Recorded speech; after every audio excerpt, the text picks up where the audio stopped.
नमस्कार स्टूडेंट, कैसे हो आप सभी? पढ़ाई अच्छे से चल रही होगी। मित्रों, आज हम बात करेंगे जो मौर्य शासन था, मौर्य वंश था, उनके प्रशासन किस प्रकार का था, किस प्रकार मौर्य वंश के राजा शासन को संचालित करते थे, किस प्रकार की वहाँ पर प्रशासनिक व्यवस्था थी। तो चलिए मित्रों, बात करेंगे मौर्य प्रशासन की।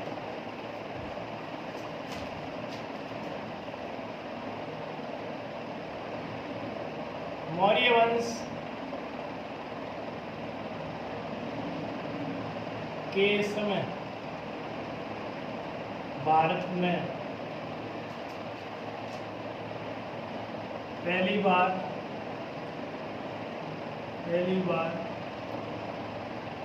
केंद्रीकृत शासन स्थापित हुआ।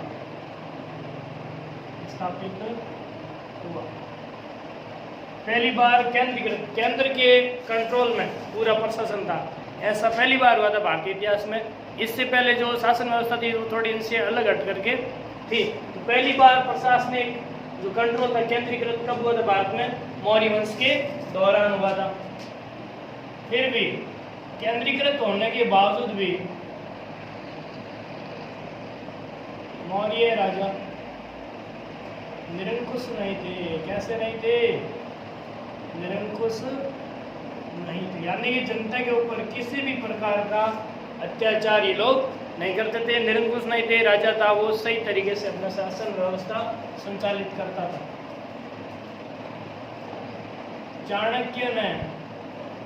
चाणक्य कौन था मित्रों? चंद्रगुप्त मौर्य का प्रधानमंत्री, और चंद्रगुप्त मौर्य को शासक बनाने के लिए पूरी भूमिका किसी रही थी? चाणक्य की। और चाणक्य था तक्षशिला विश्वविद्यालय का शिक्षक। तो चाणक्य ने अपनी पुस्तक, कौन सी पुस्तक लिखी थी? अर्थशास्त्र। चाणक्य ने अपनी पुस्तक अर्थशास्त्र में राज्य के 7 अंग बताए। कितने अंग बताए मित्रों? 7 अंग बताए थे। किसके? राज्य के। जो राज्य होता है, जैसे मौर्य राज्य था, मौर्य साम्राज्य था, उसके अंग कितने बताए थे इन्होंने? 7 अंग बताए थे। तो कौन कौन से थे 7? नंबर 1 था राजा। किसी भी राज्य के लिए कौन कौन से अंग होते हैं? तो इसमें चाणक्य ने बताए थे 7। तो मेन कौन था? राजा। अगर राजा नहीं होगा क्या कोई राज्य स्थापित हो पाएगा? नहीं हो पाएगा। दूसरा आता है अमात्य। अमात्य क्या होता है? सेनापति या फिर उनके अधिकारी लोग, सेना या अधिकारी या कर्मचारी कह सकते हो, सेनापति। अमात्य ये भी होना जरूरी है। नंबर 3 है जनपद। उनके पास में क्षेत्र होना चाहिए जहाँ पर वो क्या करेंगे? शासन करेंगे। तो क्या होना चाहिए पास में? जनपद। चौथा होना चाहिए दुर्ग, यानी कि कोई भी दुश्मन सेना अगर आक्रमण कर दे तो सुरक्षित स्थान कौन सा रहेगा आपके पास में? दुर्ग रहेगा। दुर्ग नहीं होगा तो आप राज्य की कल्पना भी नहीं कर सकते। अगला आता है कोष। ये कोष क्या होता है? आय का स्रोत। जैसे जितनी आय प्राप्त होती है वो कहीं न कहीं जमा होगी, उसी में से वापस शासन करने के लिए खर्च किया जाएगा या फिर जनता के भले के लिए कार्य किए जाएंगे। तो जो आय वाले जो राजस्व है, भू राजस्व, कर वगैरह ये वसूल करते थे, उससे जो प्राप्त आय होती थी उसको कहाँ जमा करवाते थे? कोष में जमा करवाते थे। इसके अलावा सेना होनी चाहिए व मित्र। ये 7 अंग जरूरी बताए थे राज्य के लिए। किसने बताया थे? चाणक्य ने। कहाँ बताया? अपनी पुस्तक अर्थशास्त्र में। चाणक्य कहता है साहब कि राजा, अमात्य, जनपद, दुर्ग, कोष, सेना और मित्र ये एक राज्य के लिए बहुत ही जरूरी अंग माने जाते हैं। सेना की जरूरत कहाँ पड़ती है? बिना सेना के कोई भी राजा अपने साम्राज्य का विस्तार नहीं कर पाएगा, न ही अपने साम्राज्य की सुरक्षा दुश्मन सेना से कर पाएगा। और क्या होना चाहिए पास में? मित्र होना चाहिए। मित्रों का मतलब अपने पार्टी करने के लिए दोस्त बनाना जरूरी नहीं। जैसे मान लो किसी का जन्मदिन है, एंजॉय करो, ऐसे नहीं। मित्र बनाने का मतलब है जो पड़ोसी राज्य थे उनके साथ में दोस्ताना व्यवहार रखना, किसी से भी दुश्मन नहीं बनाना। दोस्त रहेंगे सभी, तभी उनके ऊपर कोई आक्रमण भी नहीं करेगा और संकट के समय ऐसे पड़ोसी राजा काम भी आएंगे। तो ये 7 अंक किसने बताए थे? चाणक्य ने बताए थे। आगे बढ़ते हैं मित्रों। मुख्यमंत्री, जो मेन मंत्री होता था, मुख्यमंत्री का मतलब सीएम नहीं है जैसे राज्यों का मुख्यमंत्री होता है, मेन जो मंत्री होता है राजा की सबसे मुख्यमंत्री, उसे ही मुख्यमंत्री का नाम दिया गया। मुख्यमंत्री या पुरोहित जो कि राजा को सलाह देता था की नियुक्ति राजा द्वारा चरित्र परीक्षण के बाद की जाती थी। मुख्यमंत्री या पुरोहित की नियुक्ति कौन करेगा साहब? राजा करेगा। और उससे पहले वो क्या लेगा? टेस्ट लेगा। किसका टेस्ट लेगा? चरित्र का, व्यक्ति का व्यवहार कैसा है, चरित्र कैसा है, इसका प्रशिक्षण लिया जाए, उसके बाद में उसे पुरोहित या मुख्यमंत्री बनाया जाता है। तो ये जो राजा टेस्ट लेता था, परीक्षण लेता था, इस परीक्षण को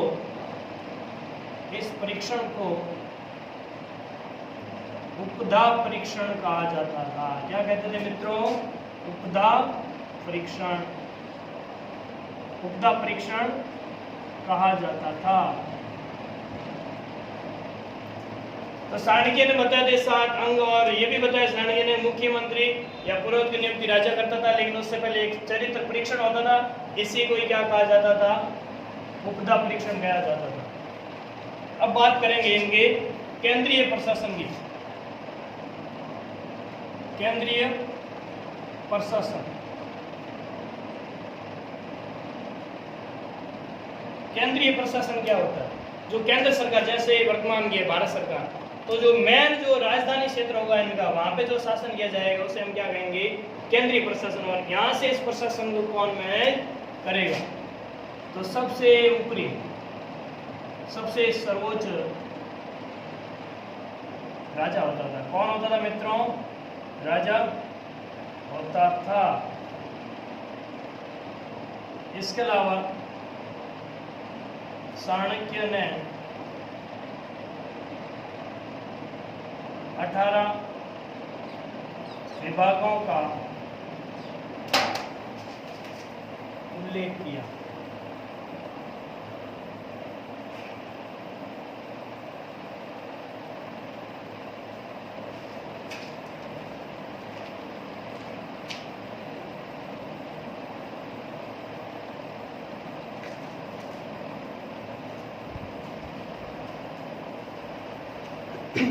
चलिए मित्रों आगे बढ़ते हैं। चाणक्य ने 18 विभागों का उल्लेख किया था।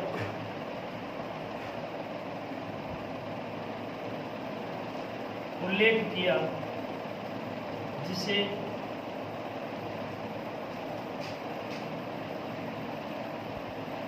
तीर्थ कहा जाता था। जिन्हें क्या कहा जाता था दोस्तों? तीर्थ कहा जाता था। तो 18 विभाग थे।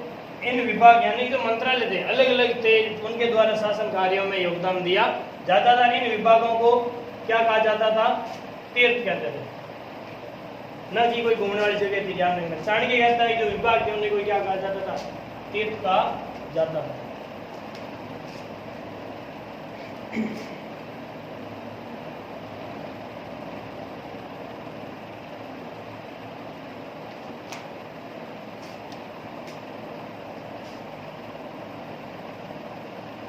तीर्थों के अध्यक्ष, ये जो विभाग थे, प्रति विभाग के जो अध्यक्ष हुआ करता था उनको महामात्र कहते थे। क्या कहते थे? महामात्र। अब बात आती है अधिकारी वर्ग की। एक इनके पास में अधिकारी हुआ करता था जिसे बोलते थे समाहर्ता। क्या कहते थे मित्रों? समाहर्ता। ये समाहर्ता क्या था?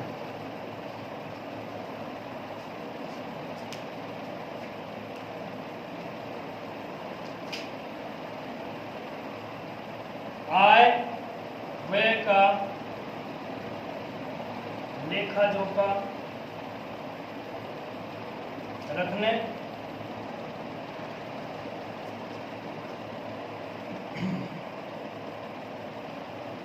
राजस्व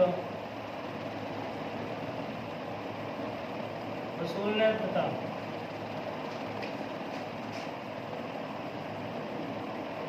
बजट पारित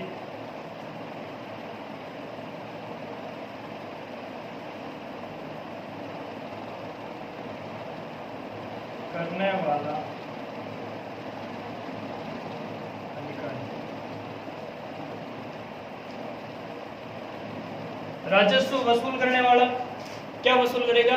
राजस्व। इसके अलावा आय खर्च का लेखा जोखा, साल के अंदर कितनी आय हुई, कितनी कमाई हुई है और वापस जनता के कल्याण के लिए कितना खर्चा किया गया, इसका पूरा बायोडाटा कौन रखेगा? समाहर्ता रखेगा। इसके अलावा ये बजट पारित करेगा कि अगले साल के लिए कितने पैसे खर्च किए जाएंगे।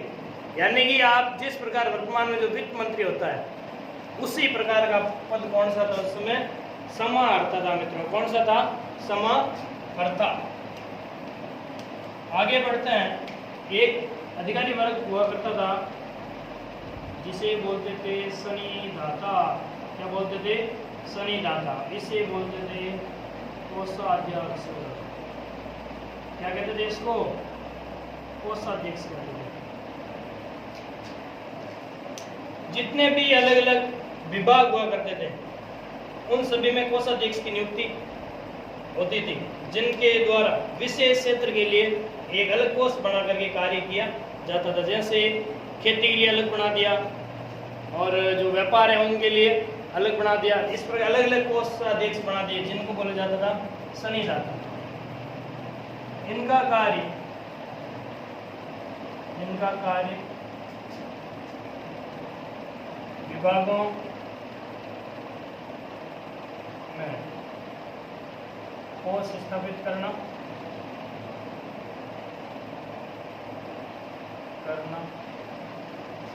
तथा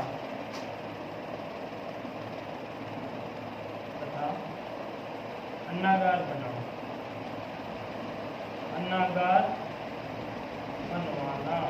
क्या बनवाना? अन्नागार। एक तो कोष स्थापित किए जाएंगे, दूसरा अन्नागार बनाएंगे, यानी कि अनाज रखने का स्थान। ये बनाने की जिम्मेदारी किसके ऊपर हुआ करती थी मित्रों? सनिदाता के ऊपर होती थी। किसके ऊपर होती थी? सनिदाता। आगे बढ़ते हैं।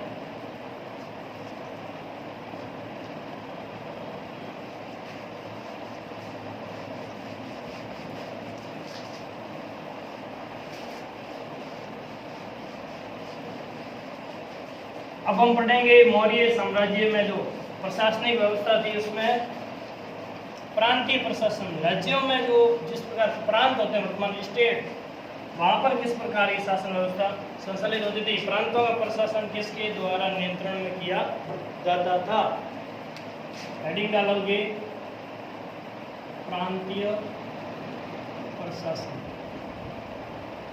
प्रांतीय प्रशासन यानी कि अलग अलग भाग इसके, जैसे एक केंद्रीय प्रशासन, फिर दूसरा प्रांतीय प्रशासन, उसके बाद में जिले, फिर विषय, फिर ग्राम। इस पर अलग अलग प्रशासनिक व्यवस्था थी, उसका भी केंद्रीकरण किया हुआ था।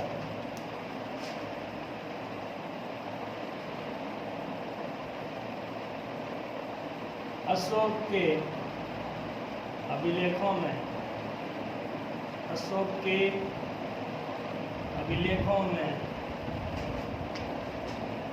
5 प्रांतों का उल्लेख मिलता है।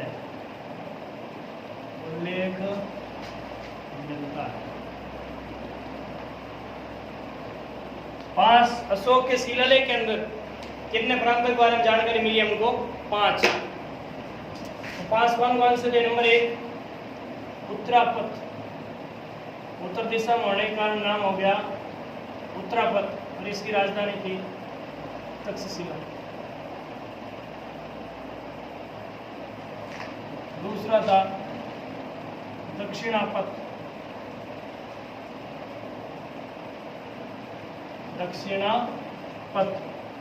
और इसमें थी स्वर्णगिरी यानी कि कर्नाटक का क्षेत्र। तीसरा था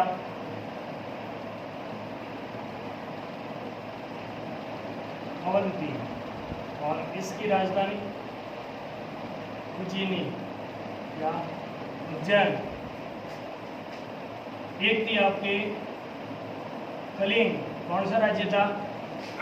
कलिंग, जिसको अशोक ने अपने राज्याभिषेक के 8वें वर्ष में जीता था। और इसकी राजधानी की अगर बात करें तो तोसली। और जो अंतिम प्रांत था वो था आपका मध्य देश बोलते थे इसको, क्या बोलते थे? मध्य देश। और मेन जो बीचों बीच का क्षेत्र, इसकी राजधानी पाटलिपुत्र। मौर्य साम्राज्य की राजधानी भी कौन सी थी? पाटलिपुत्र। यानी सेंट्रल सरकार कहाँ पर बैठती थी? पाटलिपुत्र में। और कौन कौन से राज्य थे? उत्तरापद, तक्षशिला, दक्षिणापद में शृंगगिरी, अवंती की राजधानी उज्जैनी, कलिंगी, तोसली और मध्य देश की पाटलिपुत्र। इस प्रकार मौर्य साम्राज्य कितने प्रांतों में बटा हुआ था? 5। कौन कह रहा है? अशोक के विलेख कह रहे हैं। आगे बढ़ते हैं मित्रों। प्रांतों का शासन, प्रांतों का शासन राज परिवार के युवराज संचालित करते थे। कौन करते थे? युवराज संचालित करते थे। जो राज परिवार था, शाही परिवार, उसमें जो युवराज थे, युवराज का मतलब राजकुमार, उनके द्वारा संचालित किया जाता था। जिन्हें, इनको युवराजों को, जिन्हें कुमार कहा जाता था। क्या बोलते थे? कुमार। उसी से बना है राजकुमार। राज परिवार के कौन थे? कुमार। तो क्या बन गए? राजकुमार। उनको क्या बोला जाता था? युवराज। और युवराज ही प्रांतों में सरकार को संचालित करते थे। जिस प्रकार सेंट्रल गवर्नमेंट में राष्ट्रपति होता है, उसका प्रतिनिधि राज्यपाल होता है, उसी प्रकार केंद्र के अंदर यहाँ राजा होता था, राजकुमार कहाँ भेजते थे? प्रांतों में भेजा जाता था। अब प्रांतों को वापस किसमें बांटा जाता था? प्रांतों को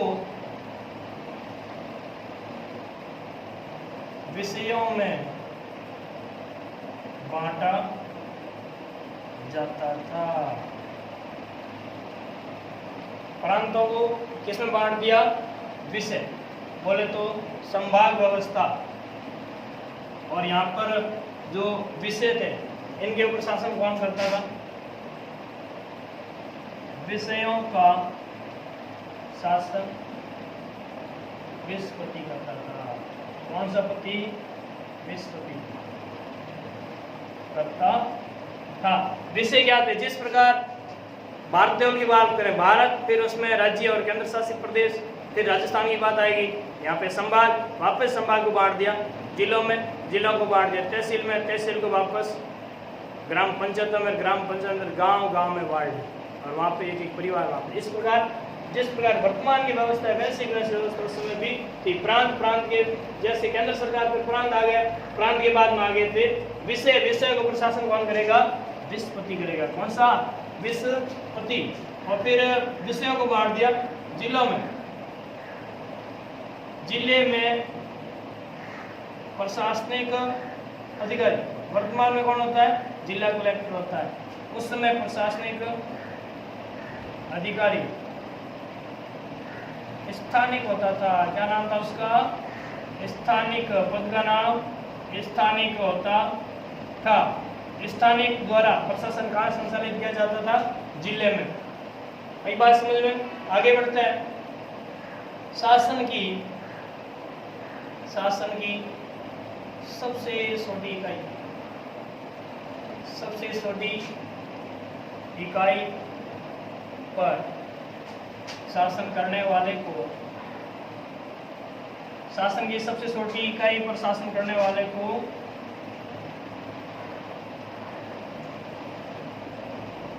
गोप कहते थे। क्या कहते थे मित्रों? गोप कहते थे। प्रत्येक गोप के पास 10 गांव हुआ करते थे। कितने गांव मित्रों? 10 गांव हुआ करते थे। ये था इनका प्रांतीय प्रशासन। प्रांतीय प्रशासन में 5 प्रांतों का उल्लेख मिलता है अशोक के अभिलेखों में।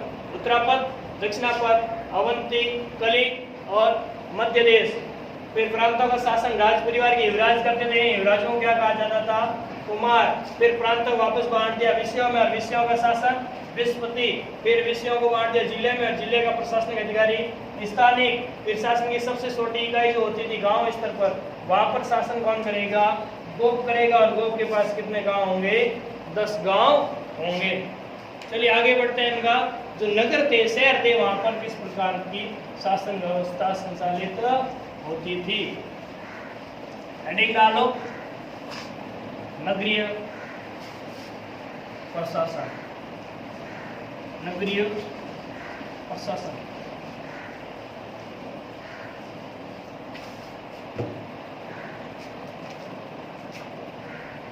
नगर जो थे, नगरों में किस प्रकार की व्यवस्था थी? और नगरीय प्रशासन की जानकारी कौन देगा हमें? वो देता है मेगास्थनीज।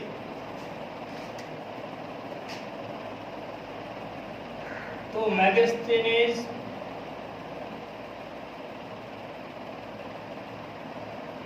अपनी पुस्तक में जानकारी दे रहा है। मेगास्थनीज के अनुसार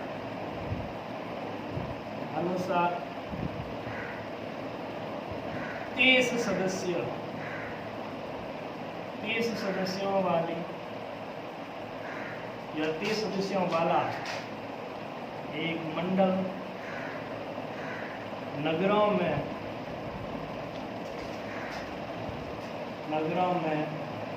प्रशासन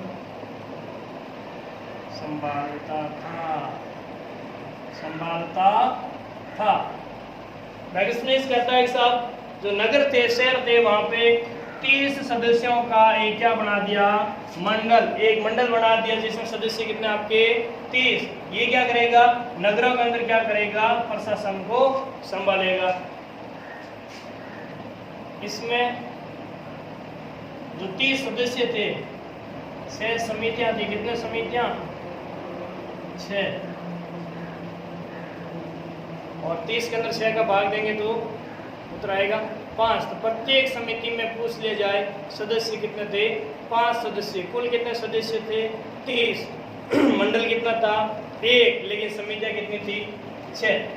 अब बात करेंगे एक एक समिति। नंबर 1 प्रथम समिति। ये जो समितियां थी, इन सभी के अलग अलग क्या थे? आपके कार्य थे। तो जो प्रथम समिति थी, पहली समिति, उसके कौन कौन से कार्य थे? तो प्रथम समिति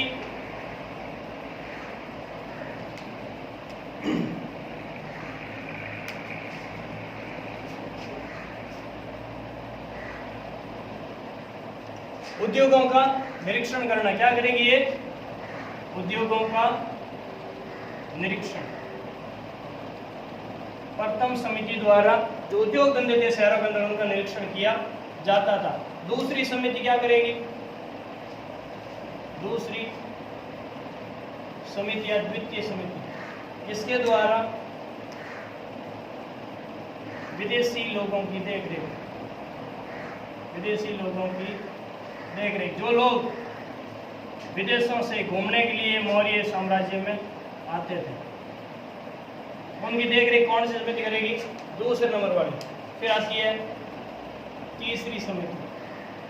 तीसरी समिति हम बात कर रहे हैं नगरों की, और नगरों में 6 समितियां थी। तीसरी समिति करती थी जन्म मरण का रिकॉर्ड रखना। रिकॉर्ड रखना, कितने लोगों ने जन्म लिया, कितने मर गए, इसका रिकॉर्ड कौन सी समिति रखेगी? आपकी तीसरी समिति। चौथी समिति, चौथी समिति ये क्या करेगी? व्यापार पर नियंत्रण। किस पर नियंत्रण रखना? व्यापार पर नियंत्रण रखना। व्यापार कैसे किया जाएगा उसके बारे में ध्यान रखना। और थी आगे पांचवी समिति। पांचवी समिति इसके कार्य थे वस्तुओं का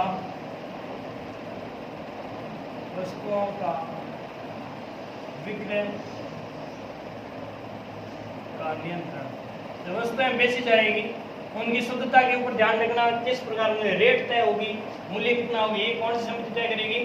5वीं। और जो अंतिम और छठी समिति थी, छठी समिति, ये थी आपके विक्रय मूल्य का।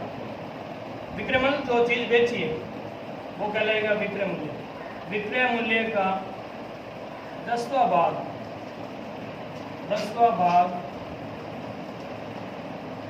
कर के रूप में वसूल करना। ये 30 है समितियां, 6 के अलग अलग कार्य। अब आपसे एक प्रश्न है, जो मैगस्थनीज ने जानकारी दी थी 6 समितियों की और 30 सदस्यीय एक मंडल की, तो मैगस्थनीज ने कौन सी पुस्तक लिखी थी? इस प्रश्न का आंसर आपको कमेंट बॉक्स में जाकर के देना है। आगे हम कल पढ़ेंगे इनकी सैनिक व्यवस्था किस प्रकार की थी। तब तक के लिए नमस्कार, आपका दिन शुभ हो।